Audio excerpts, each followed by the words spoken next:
నమస్తే ప్రేక్షక దేవుళ్ళందరికీ, TMC channel వాళ్ళ ప్రేక్షకు చూస్తున్న దేవుళ్ళందరికీ నమస్కారాలు. ఈరోజు అద్భుతమైన గొప్ప గురువుతోటి మేము కూర్చొని మాట్లాడే అవకాశం మాకు దొరికింది. నమస్తే గురుగారు. నమస్తే. నమస్తే. చాలా సంతోషం. మీలాంటి ఆత్మజ్ఞానం ఉన్న కర్మయోగులకి నాతో పరిచయం కలగడం నా అదృష్టంగా భావిస్తాను. మన ఇద్దరు కలిపిన ధనరాజుకి మన ఈ సందర్భంగా థ్యాంక్స్ చెప్పాలి. కృతజ్ఞతలు. మీలో కూడా మేము అద్భుతమైన ఒక ఆ సత్యాన్ని మేము గమనించింది. అంటే ఒక చిన్న పిల్లలతోటి ఒక యాక్టింగ్ పర్ఫార్మెన్స్ లో విధమైన పూర్తి సోలు అంటే జీసస్ కూడా అన్నాడు, ఏదంటారు కింగ్డమ్ అంటే చిన్న పిల్లలు అయిపోయి అని చెబుతుంటారు. వాళ్ళతోటి ఆ సత్సంబంధం ఏంటని గురుగారు ఇప్పుడు మీ ఇంట్రొడక్షన్, అసలు ఏ ఊరు, అసలు ఎక్కడ జాబ్ చేస్తున్నారు, అసలు ఏంటి మీ ఎక్కడ ఏ ఆశ్రమంలో మీరు ఈ తరఫు తీసుకున్నారు, మీ గురువు ఎవరు ఏంటి అని మాకు 2 నిమిషాలు చెప్పండి గురుగారు. నా జన్మస్థలం జగ్గయ్యపేట, కృష్ణా జిల్లా. మా నాన్నగారు అక్కడున్న హై స్కూల్లో ప్రధానోపాధ్యాయులుగా ఉండేవారు. పుట్టిన 5 ఏళ్ల వరకు మాత్రమే ఆ జగ్గయ్యపేటలో ఉన్నాం మేము. 5 ఏళ్లలోనే ఆ ప్రదేశంలో ఉన్న మా జగ్గయ్యపేటలో నా చిన్నప్పుడే 101 గుళ్ళు ఉన్నాయని ప్రతీతి. అలాగే ఒక్క గుళ్ళు మాత్రమే కాదు, చర్చి ఉంది, అలాగే మస్జిద్ ఉంది, ఇస్లామిక్ పాపులేషన్ ఉంది, క్రిస్టియన్ పాపులేషన్ ఉంది, బాగా శ్రోత్రియమైన శిష్టాచార పరులైన బ్రాహ్మణులు ఉన్నారు, వైశ్యులు ఉన్నారు, అన్ని కులాల వాళ్ళు. అందులో ఆ ప్రదేశంలో ఒక రకమైన ఎనర్జీ, ఒక శక్తి ఉందని మాకు నమ్మకం, ప్రతీతి. ఎందుకంటే దాని పక్కనే జగ్గయ్యపేట టౌన్ పక్కనే బుద్ధిస్ట్ ఆరామం ఉండేది ఒకటి. ఉంది, ఇప్పటికీ ఉంది. అది క్రీస్తు పూర్వం 2వ శతాబ్దం నుంచి ఉంది. క్రీస్తు పూర్వం 2వ శతాబ్దం నుంచి జగ్గయ్యపేట పక్కనే ఉన్న దాన్ని ధనంబోడి అంటారు పాపులర్ గా. బుద్ధిస్ట్ ఆరామం ఉంది అనమాట. దానివల్ల అక్కడ ఒక శక్తి కేంద్రం. మీకు తెలియకుండా వైబ్రేషన్స్ కొంచెం అనుభవించాను.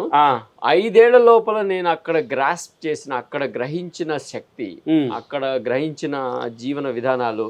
ప్రతి పండగ చాలా అద్భుతంగా జరుపుకుంటారు. ఆ పట్టణంలో ఉన్న అన్ని కులాల వాళ్ళు, అన్ని జాతుల వాళ్ళు, అన్ని మతాల వాళ్ళు సంయమనంగా, స్నేహంగా ఉంటారు. అందరూ అక్కడ వైశాఖ పూజలు జరుగుతాయి వేసవి కాలంలో.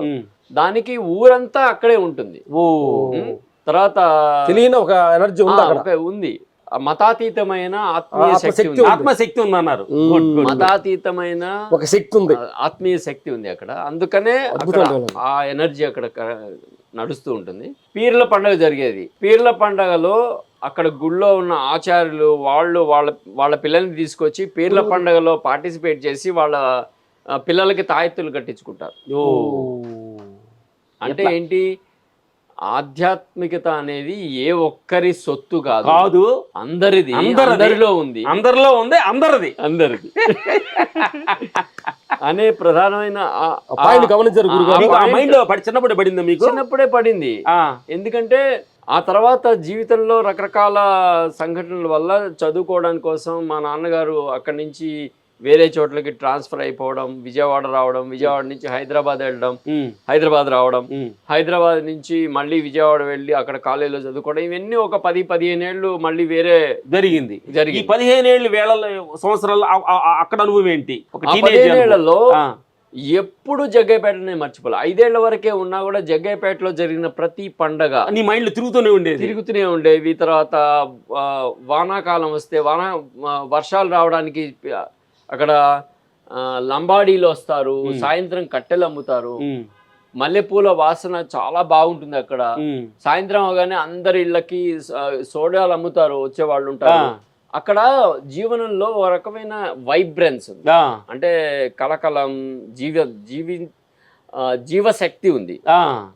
ఎవరిని తోలనాడరు, ప్రేమగా అందరూ మాట్లాడతారు. ఎందుకంటే గుళ్ళల్లో విపరీతంగా పూజలు జరుగుతాయి, చర్చిలో ప్రార్థనలు జరుగుతాయి, తర్వాత మసీదులో కూడా ప్రార్థనలు జరుగుతాయి. వాటి వల్లేనేమో అక్కడ ఒక రకమైన ఎనర్జీ క్రియేట్ అవుతుంది. ఒకళ్ళనొకళ్ళు తిట్టుకోవడాలు, కోపగించుకోవడాలు, ఈసరించుకోవడాలు, కులం మతం పేరు మీద ఎవరెవరినో అనుకోవడాలు నేనైతే దానివల్ల ఒక రకమైన ఆత్మీయ సంబంధం ఉండేది అందరి మధ్య.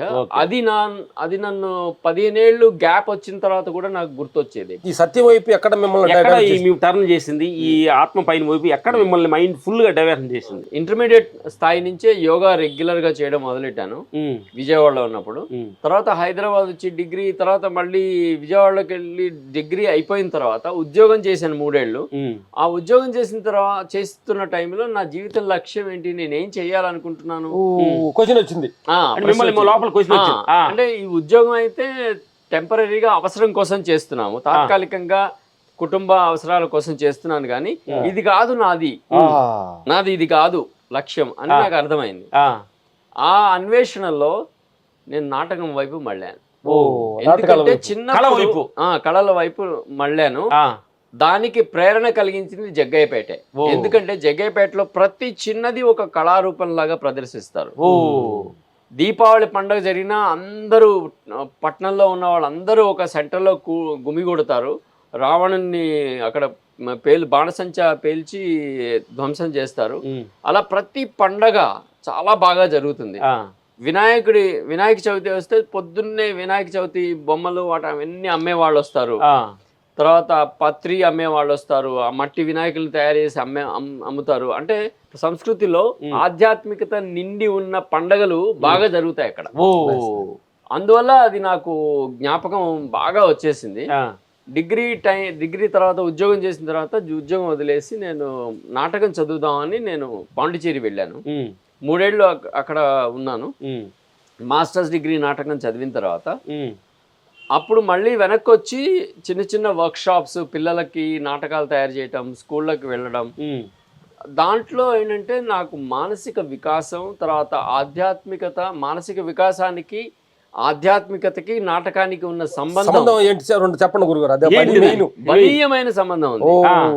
ఒక నటుడు అంటే ఒక వ్యక్తి నటుడు అవ్వాలనుకున్నప్పుడు, నటన చేసేటప్పుడు ఏ స్థితిని అనుభవిస్తాడు, ఏ స్థితిని అనుభవిస్తే నటించగలుగుతాడు, తనలో ఉన్న ఉద్వేగాలన్నింటినీ ఖాళీ చేసి ఆ పాత్రలో ఉన్న మానసిక స్థితిని తన మీద ఏడవగలడు, నవ్వగలడు. అంటే ఖాళీ చేస్తే కానీ ఇది రాదు. ఇది ఖాళీ చేస్తే కానీ అది రాదు కదా. యోగులకు ఉండే స్థితి అది. అది కళ అనేది ఆత్మ కళ. ఇది కూడా నటన, అభినయం, దాని గురించి మనకి మన భారతీయ తత్వ శాస్త్రాల్లో నాట్యశాస్త్రం ఒక గొప్ప గ్రంథం. 6600 శ్లోకాలతో నాట్యశాస్త్రం రాయబడింది. అప్పుడే క్రీస్తు పూర్వం ఎప్పుడో రాయబడింది. అభినయం గురించి విపులంగా చాలా విశదంగా రాశారు. అభినయం ఎలా జరుగుతుంది, ఎన్ని రకాల సంబంధం ఉంది. సైకాలజిస్ట్ చదివితే గనక ఆ గ్రంథాన్ని ఇప్పుడు దాన్ని ప్రామాణికంగా దాంట్లో ఉన్న కాన్సెప్ట్స్ అన్నిటినీ చెప్తారు. ఇప్పుడు నిజానికి నాట్యశాస్త్రం గురించి అవసరమైనంత రీసెర్చ్ ఇంకా జరగలేదు, జరుగుతుంది ఇంకా. ఆ నాటకం దీని ద్వారా ఒక కళ ఎలా మీకు అనిపించింది. అవును. ఇంకోటంటే దుఃఖార్తానం శ్రమార్తానం అని ఒక శ్లోకం ఉంది. అదేం చెప్తుందంటే దుఃఖానికి లొంగిపోయిన వాళ్ళకి, శ్రమలో కష్టాన్ని అనుభవించిన వాళ్ళకి, తర్వాత యోగులకి, సామాన్యులకి, రాజులకి, ఈ ప్రపంచంలో అన్ని రకాల వర్గాల ప్రజలకి మానసిక వికాసాన్ని, వినోదాన్ని, జీవితం యొక్క లక్ష్యాన్ని తెలియపరచగలిగిన కళారూపం నాట్యం. కొంచెం మనసును తృప్తిపరచగలదు. దుఃఖంలో ఉండేవాడిని కొంచెం 10 నిమిషాలు. ఇంకోటి ఏంటంటే సమాజంలో విలువలు పడిపోతున్నప్పుడు కూడా నాటకం పెరిగితే మళ్ళీ విలువలు పెరుగుతాయి. నాటకానికి అంత గొప్ప శక్తి ఉంది అంటారు. ఇప్పుడు నాటకం, సినిమా 2 దగ్గరే ఒకటే. సినిమా అనేది ఒక టెక్నికల్ గా తయారు చేసే నాటకం అంతే. నాటకాన్ని టెక్నికల్ గా చూపించేది అంతే. ఇంకోటి సినిమా రంగంలో ఉండదు, మంచి పనిలో ఉండదు అంతే నాట్యం అంటే.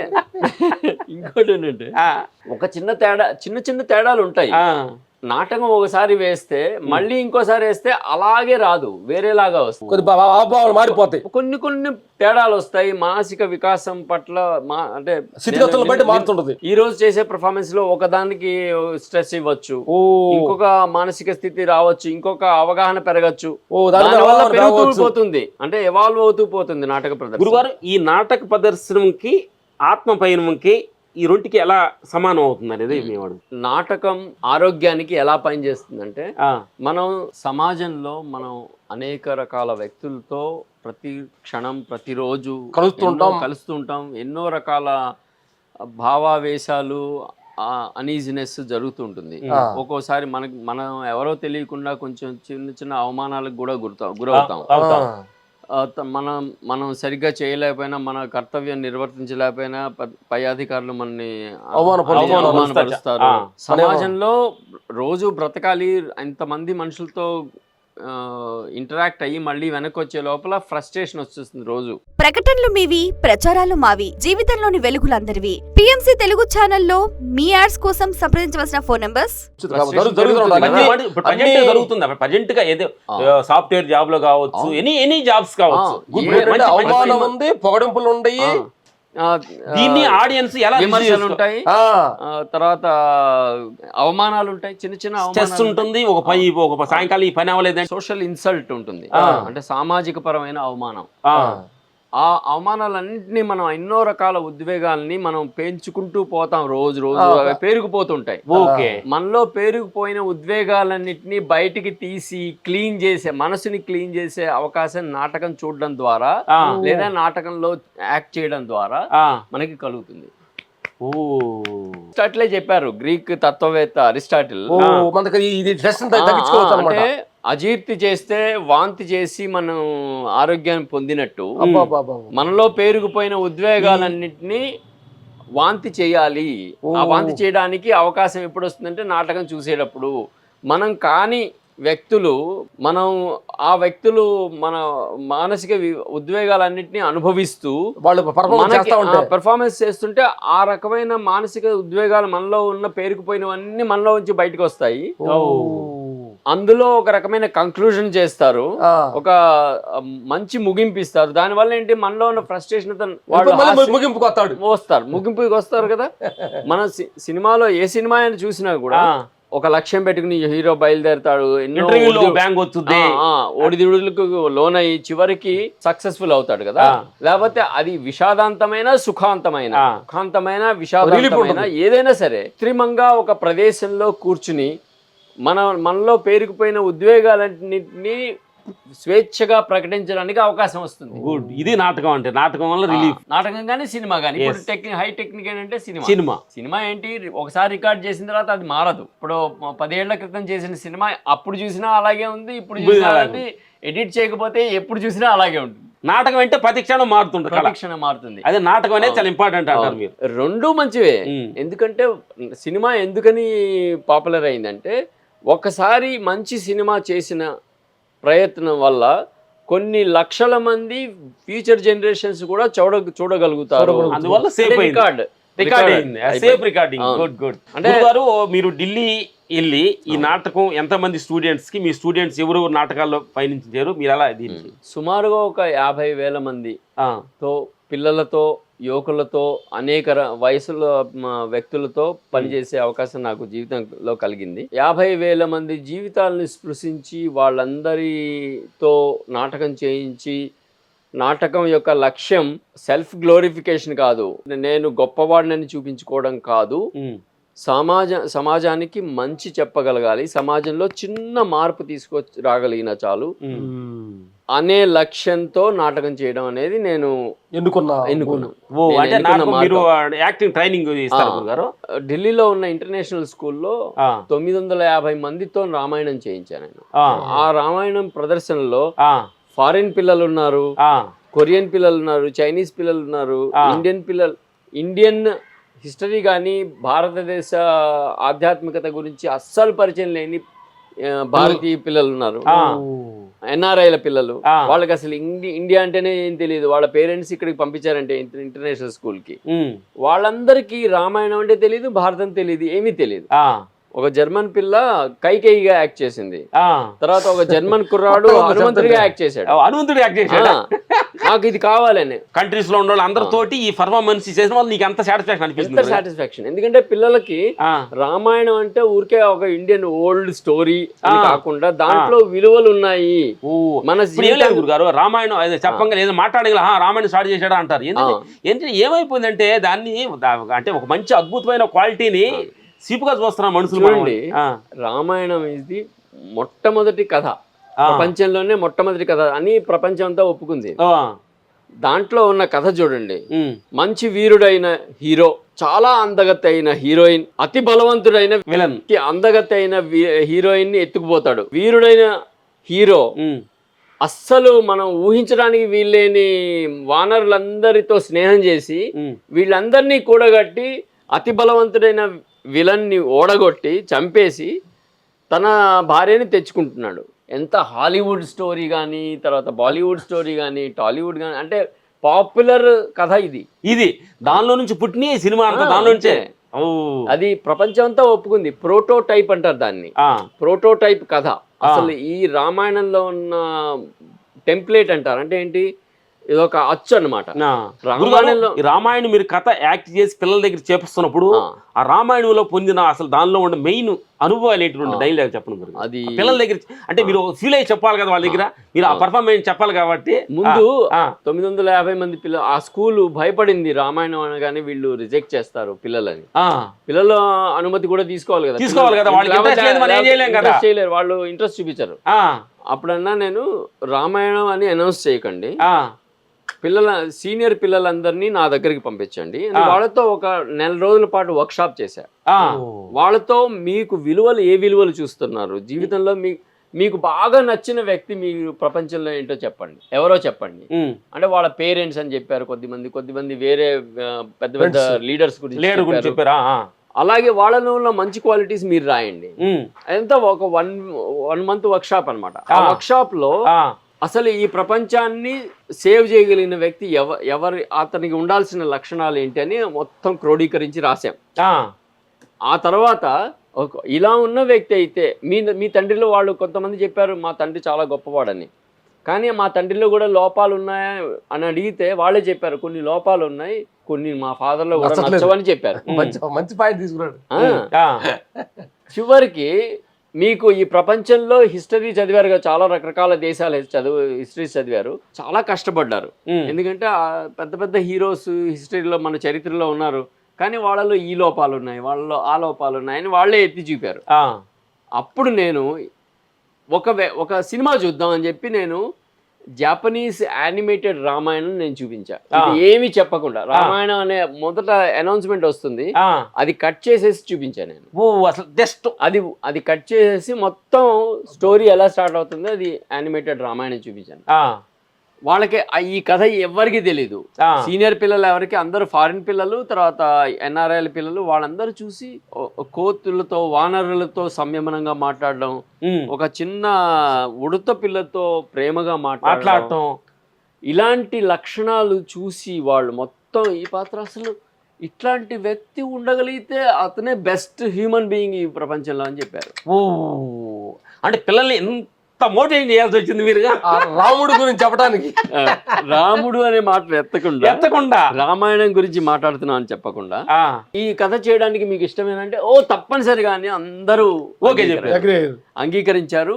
వాళ్ళందరినీ ఇన్వాల్వ్ చేసి స్క్రిప్ట్ రైటింగ్ లో, డైరెక్షన్ లో, కాస్ట్యూమ్ డిజైనింగ్ లో అన్నిట్లో నేను ఇన్వాల్వ్ చేసి అక్కడున్న 100 మంది టీచర్స్, 800 మంది పిల్లలు, అందులో పెద్ద పిల్లలందరినీ ఒక టీం చేసి స్క్రిప్ట్ రైటింగ్ టీం అని, డిస్కషన్ టీం అని, కాస్ట్యూమ్ డిజైనింగ్, అన్ని రకాల టీమ్స్ ని తయారు చేసి వాళ్ళందరితో కలిసి వర్క్ చేసి 3 నెలల పాటు వాళ్ళతో వర్క్ చేసి ఆ రామాయణ పర్ఫార్మెన్స్ డెవలప్ చేసాం.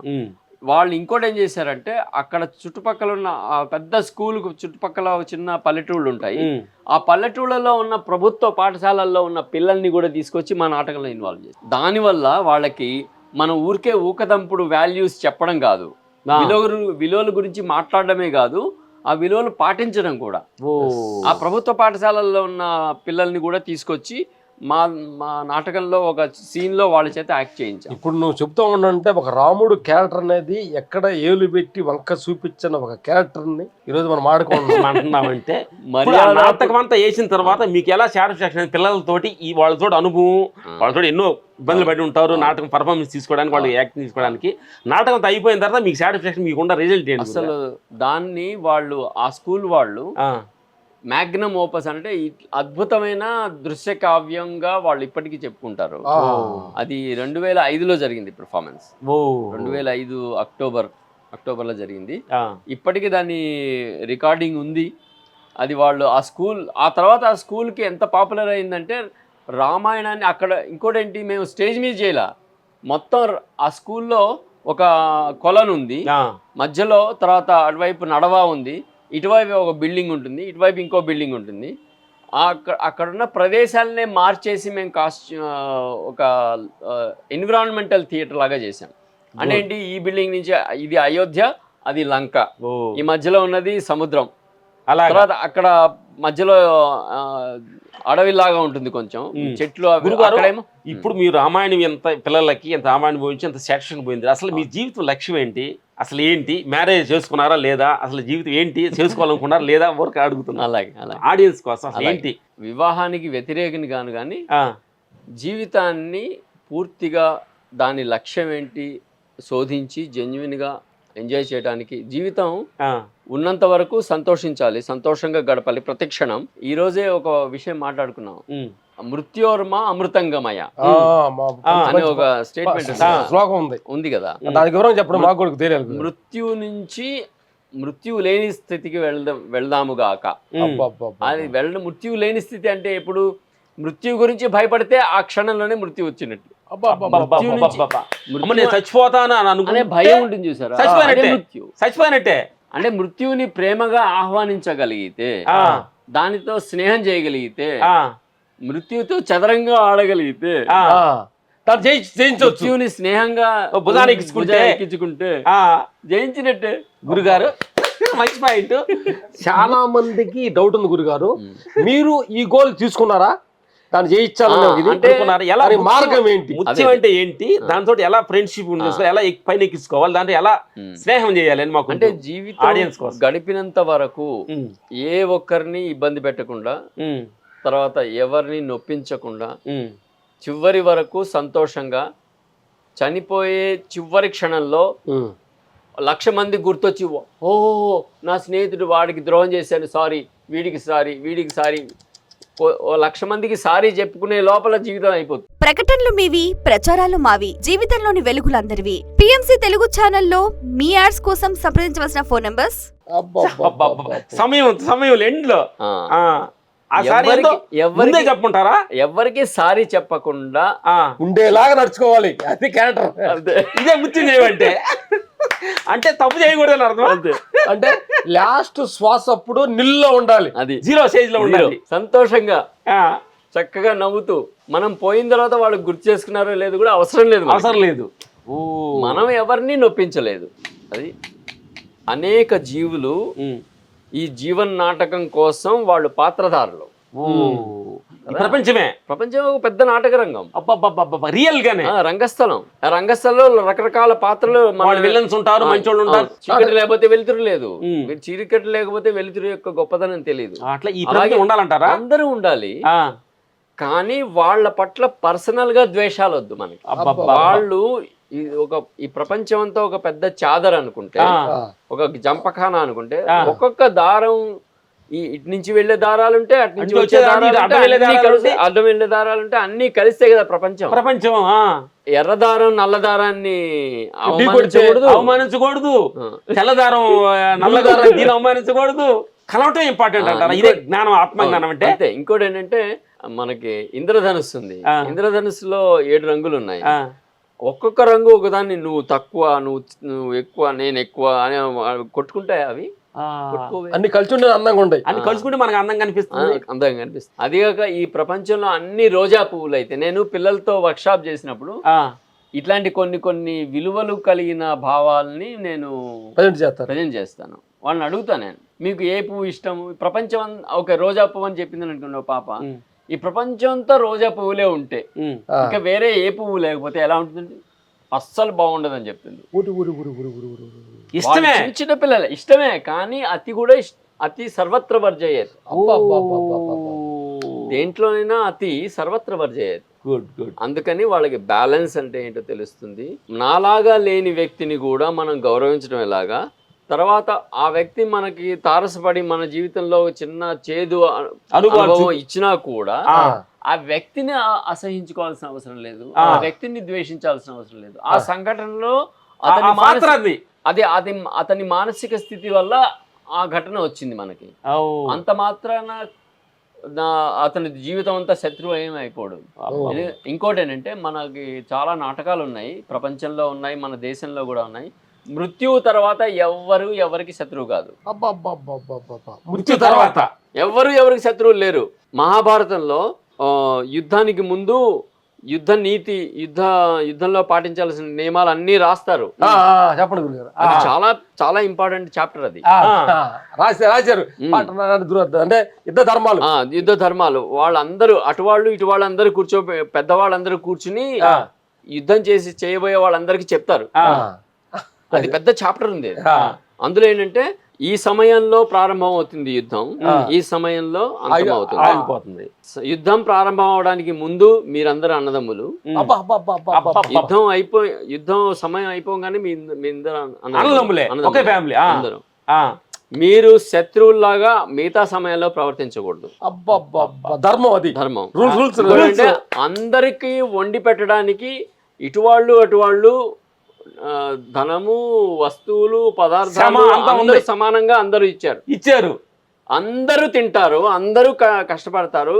తర్వాత యుద్ధంలో ఎవరైనా సరే నేను ఈ రోజు నుంచి యుద్ధం చేయనని ఒక విరమించుకుంటే అతని శత్రువుగా చూడడానికి వీల్లేదు. ఇలాంటివన్నీ రూల్స్ ఉన్నాయి. తర్వాత యుద్ధం జరిగిన సమయంలో ఎవరైనా అధర్మంగా చేశారనిపిస్తే ఆ రోజు రాత్రి వెళ్ళి ఆ శిబిరానికి వెళ్ళి డైరెక్ట్ గా అడగచ్చు, నువ్వు ఎందుకు అలా చేసావు అని అడగచ్చు. అర్హత ఉంది అందరికి. అంతేగాని ఒకడు అధర్మం చేశాడని వెంటనే వీళ్ళు అధర్మం చేసి అధర్మం పెంచుకుంటూ పోవడానికి వీల్లేదు. అబ్బబ్బా ఏం రూల్స్ ఉన్నాయి. అర్థం ఇప్పుడు ఈ భౌతిక యుద్ధం కూడా ఇలాగ మాట్లాడుకుంటే మనం ఏంటంటే గురుగారు ప్రేక్షకు దేవుళ్ళకి చెప్పేది ఏంటంటే ఆ రోజు మహాభారతం రామాయణం జరిగిందో లేదో పక్కన పెడితే చూద్దాం, జరిగిందో నమ్ముదాం అని పక్కన పెడితే ఇప్పుడు ప్రజెంట్గా మనం ఈ పోరాటంలో ఉన్నాం. ప్రపంచ పోరాటంలో మన లాంటి శత్రువులు లేని వాళ్ళు ఉండారు, సైనికులు ఉండారు, మిత్రులు ఉండారు, శత్రువులు అంతా ఉన్నారు. ఈ ప్రపంచం జీవితం నడపాలంటే ఈ ప్రపంచంలో ఎంతో మంది తగులుతుంటారు. ఓహో ఇది కూడా ఈ రూల్స్ ఇక్కడ పనికి వస్తుంది అంటారు మీరు? తప్పనిసరిగా పనికి వస్తాయి. ఎందుకంటే మనలో సంయమనం అనే లక్షణం పాదుకొనడానికి, మనకి జీవితం యొక్క అంతిమ లక్ష్యం ఏంటో తెలియడానికి తెలిసిన దాన్ని ఆ జ్ఞానం ద్వారా జీవితాన్ని నడుపుకోవడానికి మనకు సహాయం ప్రతిక్షణం. గురుగారు అసలు మీ ఈ మార్గం రావడానికి ఏ గురువుల దగ్గరికి ఏమైనా వెళ్ళారా? అసలు మీరు ధ్యానం ఏ మెడిటేషన్ ఎలా స్టైల్ చేస్తుంటారు? ఏ గురువు మీరు ఏ సమయంలో చేస్తుంటారు? అసలు ఏంటి మీ స్టైల్ మెడిటేషన్ ఎలా చేస్తుంటారు? నాకు విపరీతమైన పని లేకపోతే గనక అంటే ప్రస్తుతానికి వర్క్ షాప్, తర్వాత నా స్నేహితుడి సినిమా అవన్నీ ఉన్నాయి.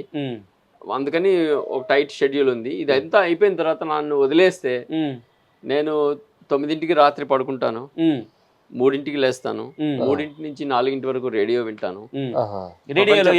ప్రపంచ దేశాల్లో రకరకాల రేడియో స్టేషన్స్ ఉంటాయి. ప్రపంచంలో ఎలా జరుగుతోంది, వాళ్ళు ఏం మాట్లాడుకుంటున్నారు అనేది కూడా వింటాను. అటు అమెరికా, ఇటు చైనా, ఇటు బ్రిటన్ వాళ్ళందరూ ఏం మాట్లాడుకుంటున్నారు అలాగే 4ంటి నుంచి ఆధ్యాత్మికమైన మానసిక స్థితి వస్తుంది. అంటే బ్రహ్మ ముహూర్తంలో లేచి మనం మన శరీరాన్ని, మనసుని, కంఠస్వరాన్ని ఏకం చేయడం అనేది చాలా. గురుగారు ఇప్పుడు బుద్ధుడు ఇప్పుడు అట్లా మీరు ఉండారు గురుగారు, మీకు ఏ గురువుని మీరు ఫాలో అవుతారు? నాకు తెలిసి ప్రతి గొప్ప వ్యక్తి ఏదో ఒకటి మనకి ఇవ్వగలరు. ప్రతి గురువు కావచ్చు, ప్రతి సంస్థ కావచ్చు. ఈ ప్రపంచంలో ఎన్నో రకాల సమస్యలు, ఎన్నో రకాల మానసిక స్థితుల్లో ఉన్న వ్యక్తులు ఉన్నారు. ఏ ఒక్క ఫిలాసఫీయో ప్రపంచానికి మొత్తానికి సరిపడదు. ఏ ఒక్కటో ఫిలాసఫీ పనికిరాదు. ఓ సో మెనీ డైమెన్షన్లు. ఎందుకంటే మానసిక అనేక రకాల మానసిక స్థితిలో ఉన్న వాళ్ళకి అనేక రకాల గురువులు కావాలి. కావాలి. మనం అనుకున్న Correct. అందుకని మా నాన్నగారు హెడ్ మాస్టర్గా పనిచేశారు. ఆయన ఇంట్లో పెద్ద లైబ్రరీ, మా ఇంట్లో పెద్ద లైబ్రరీ ఉండేది. ఆయన పిల్లల్ని చాలా ప్రేమగా చూసేవారు. ఆయన చరమాంకంలో కూడా ఆయనకి పక్షవాతం వచ్చినా కూడా చుట్టుపక్కల ఉన్న స్లమ్స్ పిల్లల్ని తీసుకొచ్చి మ్యాథమెటిక్స్, ఇంగ్లీషు అన్నీ ఫ్రీగా నేర్పేవారు. ఇలాంటివన్నీ చిన్న చిన్న ప్రేరణ కలిగిన ఆ ఫ్యామిలీ నుంచి వచ్చాను. అందుకని కొంచెం అదిగాక మా ఇంట్లో ఎవరినైనా లోపలికి రానిచ్చేవారు. మా మంచి బాగా శ్రోత్రియమైన కుటుంబం అయినా కూడా అందరినీ ఆదరించేవారు. తర్వాత ఎవరు వచ్చింది ఆ రకమైన సోషల్ అవేర్నెస్ మా నాన్నగారు మా అమ్మ క్రియేట్ చేశారు. వాళ్ళ మరి 4 to 5 మీ చేసే ధ్యానం ఎలా ఉంటుంది గురుగారు? పతంజలి పద్ధతిలో యోగా అభ్యాసం చేస్తాను. ఆసనాలు, తర్వాత ప్రాణాయామం. దానివల్ల ఏంటంటే నాకు శరీరం కూడా ఒక ఫేస్ లో గ్రోత్, బాడీ కూడా ట్రిమ్ గా ఉన్నారు. అంటే అలసిపోదు. శరీరాన్ని ఒక టూల్ లాగా వాడాలి. Okay okay. శరీరం మన మీద భారం అయిపోకూడదు. శరీరం ఒక వస్తువు లాగా పనిచేయాలి. మంచి పాయింట్, మంచి పాయింట్. ఇంకోటి ఏంటంటే మేము అభినయం నేర్పడానికి పిల్లలకి చెప్తాం 3 టూల్స్ అని. అభినయం చేయాలనుకున్న వ్యక్తికి 3 టూల్స్ ఉన్నాయి, పనిముట్లు. శరీరము, కంఠస్వరము, మనసు. మనసు కూడా పనిముట్టే. ఇప్పుడు అది మనసే భారం లాగా చాలా మంది బాధపడుతున్నారు గురుగారు. అంటే ఎట్లా ఏంది ఇప్పుడు ఏకచత్తున గురువు అంటే మనసు భారం పెంచుకోకూడదు, ఒళ్ళును భారం పెంచుకోకూడదు. మనసు కూడా పనిముట్టే. మనసు పనిముట్టుగా పనిచేయాలి అంటే మనసు మన మాట వినదు. మనసు మాట వినదని సినిమా కూడా ఉంది. మనసు ఎందుకు మాకు మెయింటైన్ చేసిన కళ్ళు మూసుకున్నాండి, మనసు ఎన్నెన్నో ఆలోచనలు వస్తున్నాయి అని అంటుంటారు. అవును, రానివ్వండి. అది వచ్చి వచ్చి వచ్చి దాని నృత్యం అంతా అయిపోయిన తర్వాత నిశ్చల స్థితి వచ్చేస్తుంది. బొమ్మ క్లియర్ అయిపోతుంది. అంటే ఆలోచన రానివ్వాలి. అది దాన్ని ఎంత రానివ్వకుండా అవాయిడ్ చేస్తే అది మళ్ళీ తర్వాత అంత భూతం అయిపోయి పెద్ద భూతం అయిపోయి మళ్ళీ తర్వాత. మాకు చాలా మంది కూడా మెడిటేషన్స్ లో వెళ్ళేవాళ్ళు కూడా అంటే నేను కళ్ళు మూసుకున్నాండి అలా ఆలోచన వస్తుంది, వద్దు అనుకున్నాను వస్తాయి అని అంటారు. వాళ్ళకి సజెషన్ ఏంటి గురుగారు? శరీరము, మనస్సు. శరీరం పైన మనస్సు పవర్ ఎక్కువ. మనసు పైన బుద్ధి అంటే విచక్షణ. మనసు నాకు ఇది కావాలి, అది చేయాలని ఉంది, ఇది తప్పైనా కూడా నాకు ఇది చేయాలని ఉంది అంటుంది. నాకు తప్పైనా కానీ నాకు అది ఇవ్వు అంటుంది. చిన్నపిల్లలాగా చంచలంగా అడుగుతూ ఉంటుంది. నాకు ఇది కావాలి, ఏమైనా సరే నాకు తీరలేదు, ఇది ఇంకా ఇవ్వు అంటుంది. అక్కడ మనం ఉపయోగించాల్సింది విచక్షణ కదా. అంటే బుద్ధి మనసుని కంట్రోల్ చేయాలి, అదుపులో పెట్టుకోవాలి. ప్రకటనలు మీవి, ప్రచారాలు మావి, జీవితంలోని వెలుగులందరివి. పిఎంసి తెలుగు ఛానల్లో మీ యాడ్స్ కోసం సంప్రదించవలసిన ఫోన్ నంబర్స్. బుద్ధికి పైన బుద్ధి కూడా పెడబుద్ధి ఒక్కోసారి వెళ్తుంది. దానికి వాడి మాట ఎందుకు తప్పేం చేసి బుద్ధి ఆడిపోయింది అంటారు కదా. శరీరము, మనసు, బుద్ధి, ఆత్మ జ్ఞానం వచ్చింది అంటే శరీరం యొక్క జ్ఞానం. శరీరము, మనసు, ఈ శరీరం యొక్క లక్ష్యం కొద్ది రోజుల తర్వాత కట్టే దీన్ని కాల్చిపడేస్తారు అని తెలిసినా కానీ దాన్ని సింక్ చేసుకోవడం ఉంటుంది చూసారా, లోపలికి ఆపాదించుకోవడం. జ్ఞానం అందరికీ తెలుసండి. జ్ఞానం అందరికీ తెలుసు. మంచి చేయాలి, అబద్ధాలు ఆడకూడదు, దొంగతనం చేయకూడదు, ఇవన్నీ అందరికీ తెలుసు. తెలియడం వేరు, ఆచరణ వేరు. ఆచరణ చేస్తూ పోతే జీరో అయిపోవడం వేరు. ఆచరణ వెళ్తే జీరో సమాధి. ఆత్మజ్ఞానం లేదు. ఆచరణతో చేస్తూ పోతే పోతే పోతే పోతే ఎప్పుడో జీరో అయిపోతుంది. ఆచరణ చాలా ఇంపార్టెంట్ గారు. చదవడం, వినడం, వీటన్నిటి ద్వారా మనం జ్ఞానం తెలుసుకుంటాం. తెలుసుకున్న జ్ఞానాన్ని ఆచరించకపోతే వృధా. తెలుసుకున్న చిన్న జ్ఞానం ఒకటే ఒక పాయింట్ ని కూడా పట్టుకుని వేళ్లాడితే వాల్మీకి లాగా మరా మరా మరా మరా రామాయణం రాసినట్టు.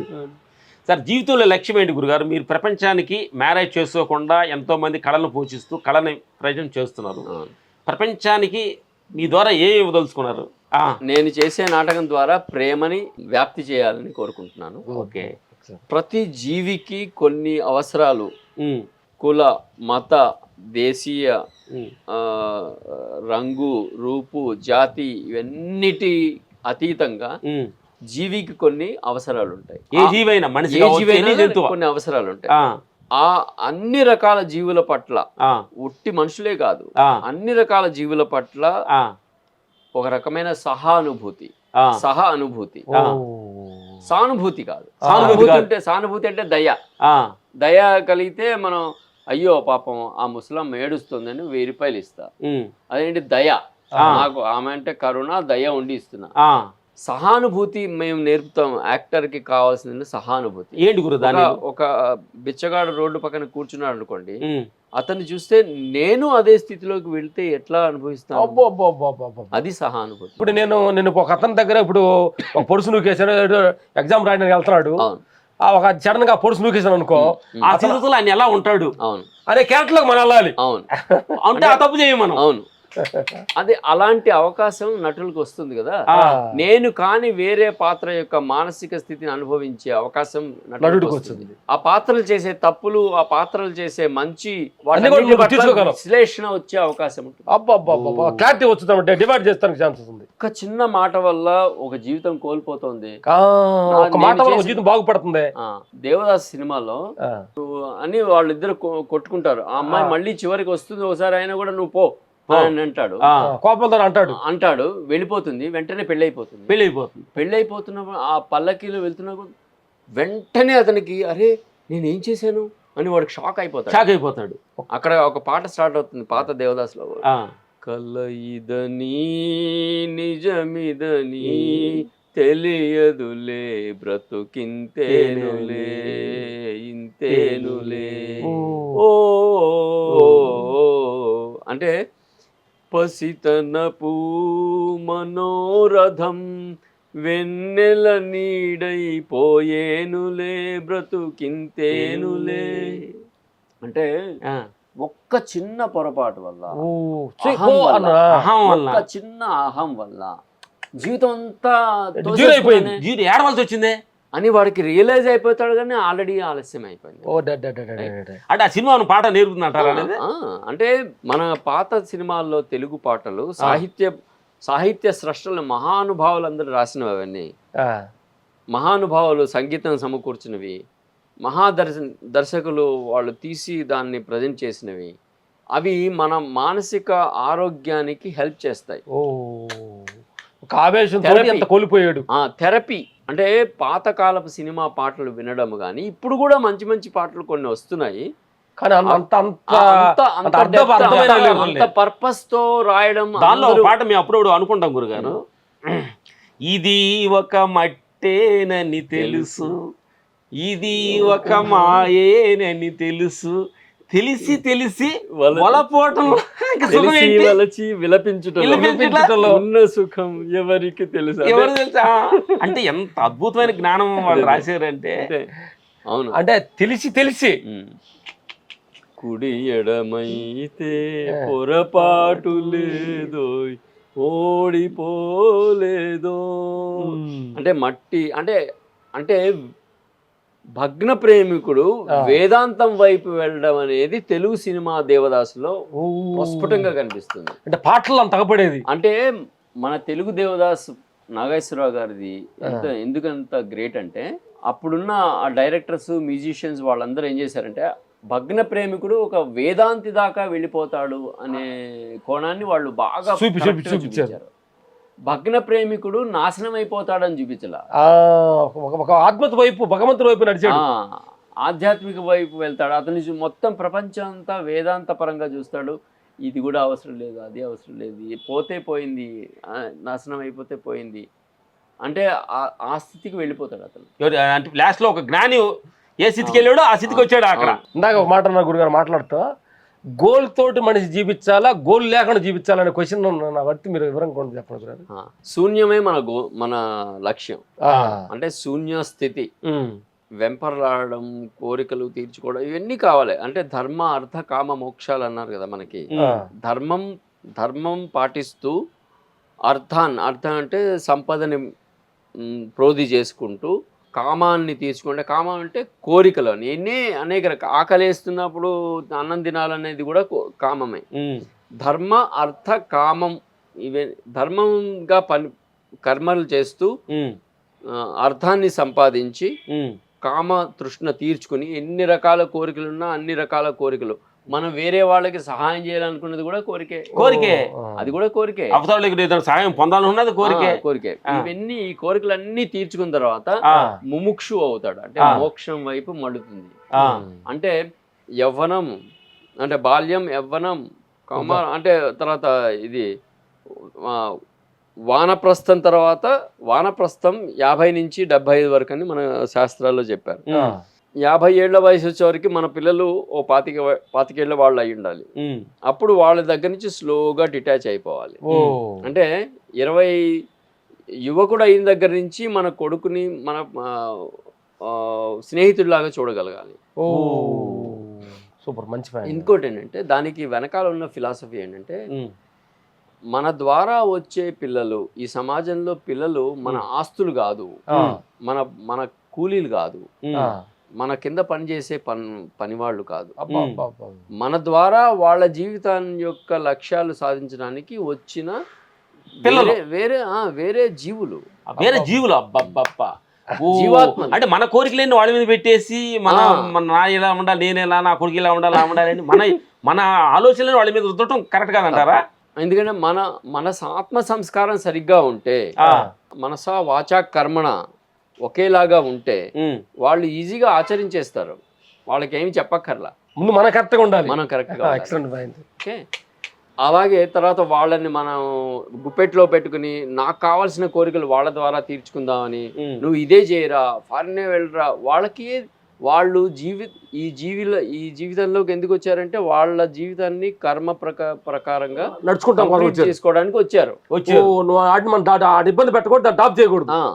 కన్ఫ్యూజ్ అయినప్పుడు సహాయం చేయాలి, సహానుభూతి చూపించాలి, పిల్లల పట్ల కూడా ఎంపతి చూపించాలి, కరుణ కూడా చూపించాలి పిల్లల పట్ల. ఎందుకంటే వాళ్ళు మనం చిన్నప్పుడు ఎక్కువ అన్నం పెట్టేస్తే పారేసిన క్షణం మనకు కూడా ఉండొచ్చు. పిల్లలు పారేయగానే మనకు కోపం వచ్చేస్తుంది, వీళ్ళకి విలువ తెలీదు, అది ఇది. ఎందుకంటే మనం అలాంటి పరిస్థితి క్రియేట్ చేస్తే, నేను ఎంత కావాలో అంత పెట్టుకుని తినేయగలిగితే, నేను తిన్న కంచం చూస్తే వాళ్ళు ఫాలో అవుతారు. అంతే, నేను చెప్పక్కర్లా. నేను ఎలా తిన్నానో చూడు, నువ్వు తినలేకపోయావు, పారేసావు, అది ఎవరికైనా పెట్టచ్చు కదా అని తిట్టినట్టు మాట్లాడామనుకోండి, ఈసడింపుగా మాట్లాడామనుకోండి, వాళ్ళు ఎందుకు నేర్చుకుంటారు?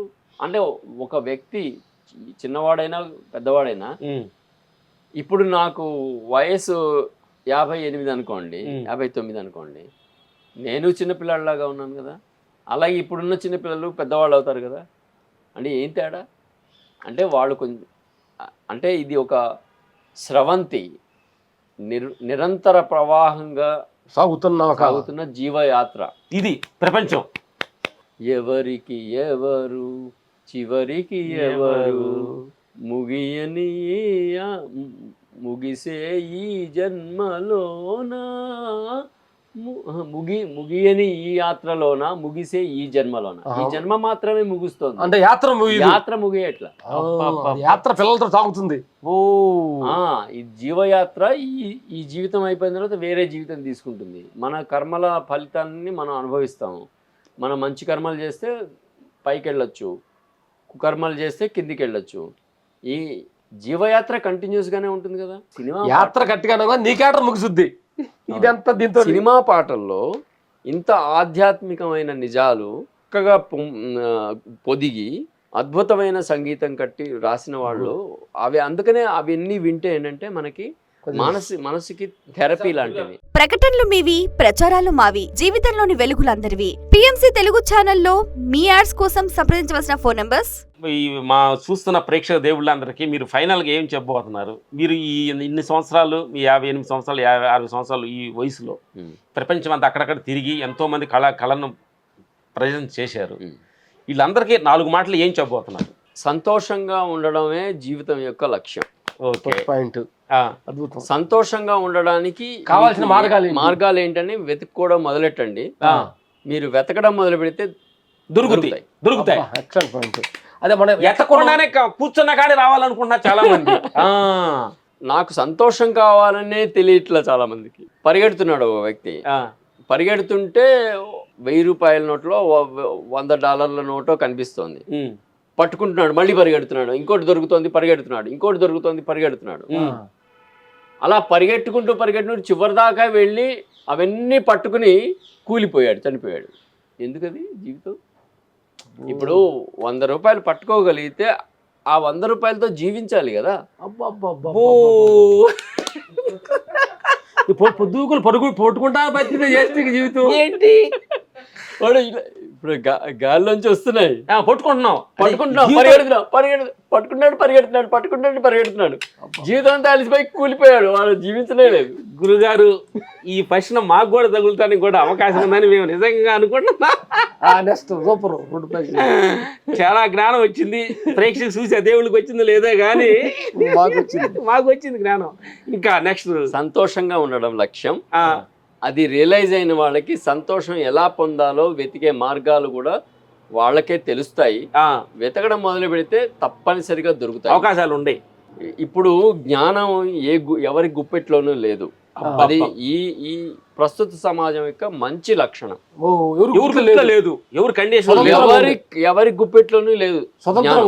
జ్ఞానం స్వేచ్ఛగా ప్రవహిస్తోంది, తీసుకుంటానికి మనం రెడీ లేవు. అంతే. మనం ఎవరు సిద్ధమైతే వాళ్ళకి అందుతోంది. అంటే నువ్వు సిద్ధంగా ఉండటానికి తరివీజ్ అవ్వాలి అంతే. ఈ గురువుల దగ్గర వెళ్ళాలంటే తరివీజే ముందు, సిద్ధంగా ఉండటానికి తరివీజే అంతే. మంచిపోయిన ఇప్పుడు మీరు ఈ ధనరాజు తోటి మీరు పరిచయం అవుతున్నారు కదా, అక్కడ ధనరాజుకు మీకు ఎంత పరిచయం? దీక్షిత్ గారు, డిఎస్ దీక్షిత్ గారని, ఆయన ఆంధ్రదేశంలో తెలుగు రాష్ట్రాల్లో మొట్టమొదటి ఉద్యమంలాగా అభినయ శిక్షణని ఉద్యమంలాగా తీసుకొచ్చిన వ్యక్తి శ్రీ డిఎస్ దీక్షిత్ గారు. ఆయనకి నన్ను పరిచయం చేసిన వ్యక్తి, ఆయన తెలుసు నాకు, కానీ స్పష్టంగా పరిచయం చేసిన వ్యక్తి చాట్ల శ్రీరాములు గారు. ఆయన అభినయ శిక్షణ చేస్తూ ఉంటే డిఎస్ దీక్షిత్ గారు, ఇతను కూడా నీకు పనికొస్తాడు, ఇతను దేశం అంతా తిరిగాడు, చాలా తెలుగువాడు, చక్కని తెలుగు మాట్లాడతాడు, కానీ దేశమంతా తిరిగి ఆధ్యాత్మికత, అభినయం వీటన్నిటి గురించి ఆకళింపు చేసుకునే వ్యక్తి నీకు మంచి టీచర్గా ఉపయోగిస్తాడంటే ఆయన దగ్గర టీచింగ్ నేను మొదలుపెట్టాను. ఆయన ఫస్ట్ ఒక వర్క్షాప్ జరిగితే అందులో 192 మంది ఎంతమంది వచ్చారు ఆ వర్క్షాప్లో. తెలుగు లలిత కళా తోరణంలో జరిగేది అది. అలా అప్పుడు ప్రారంభించిన యాత్ర ఆయనతో పాటు 5-6 వర్క్షాప్స్, తర్వాత ఆయన ఇన్స్టిట్యూట్ పెట్టినప్పుడు, తర్వాత మూడో వర్క్షాప్ 5th బ్యాచ్లో. అవును, అంటే ఆశ్రమం లాగా ఉండేది. ఆయన గురుకుల పద్ధతిలో నేర్పేవారు. అంటే ఆయన డిఎస్ దీక్షిత్ గారి దగ్గర నేను నేర్చుకున్న విలువ ఏంటంటే, ఓం సహనావవతు సహనౌ భునక్తు సహవీర్యం కరవావహై తేజస్వినావధీతమస్తు మా విద్విషావహై ఓం శాంతి శాంతి శాంతి.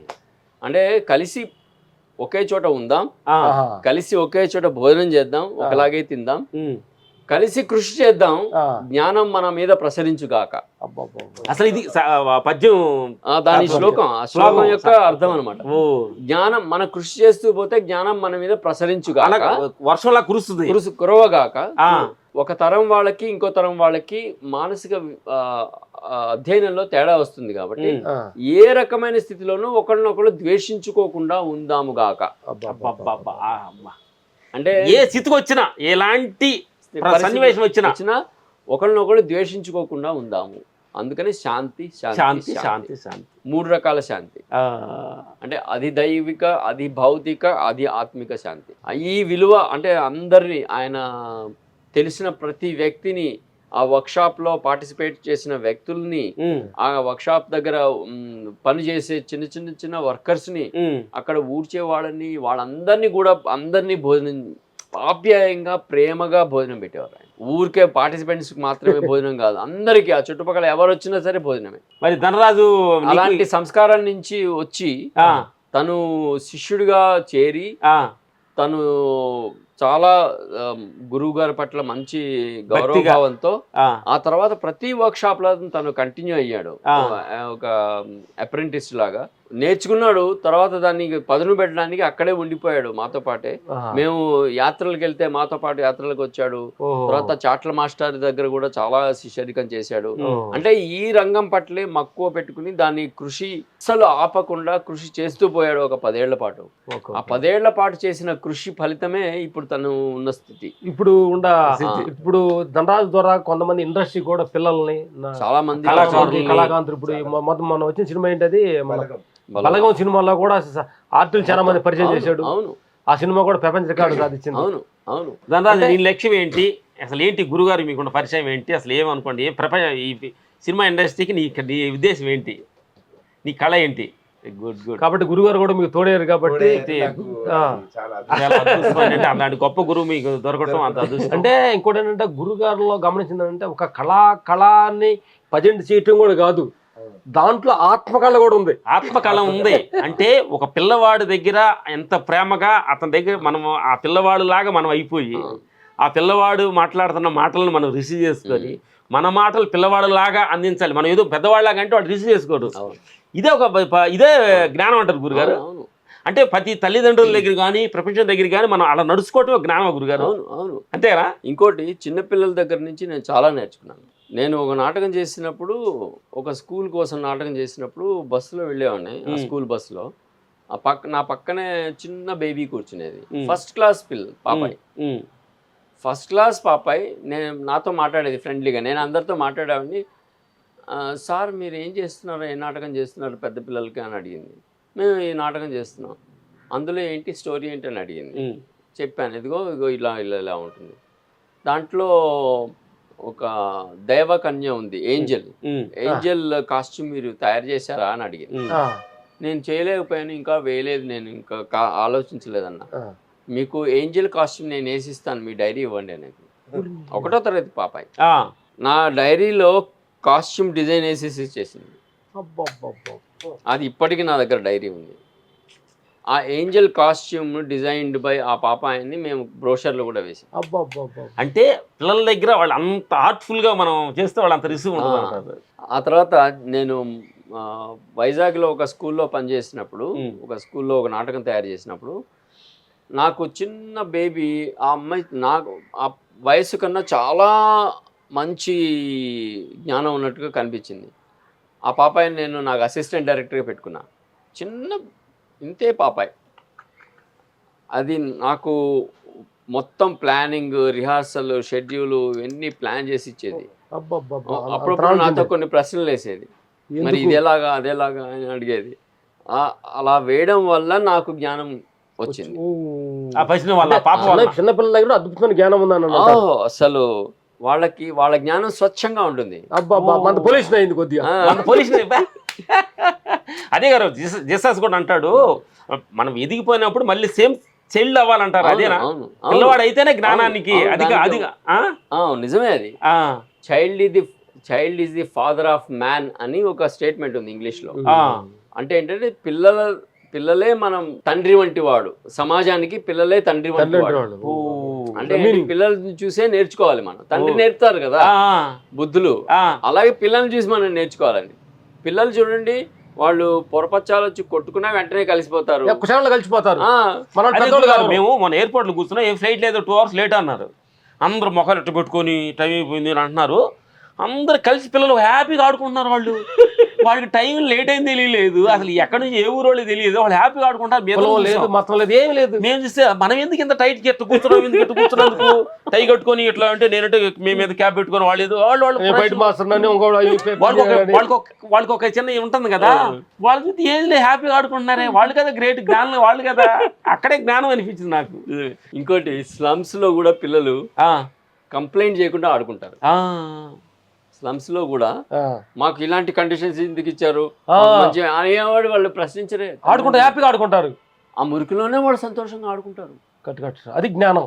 భౌతిక పరిస్థితులు వాళ్ళ మానసిక స్థితిని ఏమి ఎఫెక్ట్ చేయట్లేదు. అంటే మనం కూడా ఆ స్థితిలో ఉంటే సంతోషంగా ఉండాలని అనుకుంటే సంతోషంగా ఉంటారు అంతే. అట్లా మనం కూడా ఈ జ్ఞానంలో పిల్లోళ్ళలాగా ఏ స్థితి వచ్చినా మనం సంతోషంగా ఉంటమే జ్ఞానం అంటారు. అంతే. Thank you. ఈ అవకాశాన్ని మాకు ఇచ్చేందుకు వెరీ వెరీ థ్యాంక్స్. కూడా కలుసుకున్నందుకు ధన్యవాదాలు. Thank you. మేము కూడా నేర్చుకున్నాం. లక్ష్యం లేకుండా ఉంటమే నిజమైన లక్ష్యం, జీవిత లక్ష్యం, పెద్ద లక్ష్యం, శూన్యత్వం వైపు ప్రయాణమే మన లక్ష్యం. లక్ష్యం. Thank you. శూన్యత్వం దగ్గర ఇంకేమీ లేదు, ఏమి లేదు, అక్కడ ఉండడమే ఉంటుంది. ముత్తివి చేయింది కూడా బాగా చెప్పారు గురుగారు. థ్యాంక్ యూ గురుగారు, థ్యాంక్ యూ. ప్రేక్షక దేవుళ్ళారా 40 మినిట్స్ చూస్తున్న ఈ ఏదైనా మీకు ఉపయోగకరంగా ఉంటే వాడుకోండి. మీకు ఏదైనా నచ్చపోతే బొట్టలు వేయమని మనస్ఫూర్తి కోరుకుంటూ సెలవు తీసుకున్నాం. Thank you. ధన్యవాదాలు. ధన్యవాదాలు.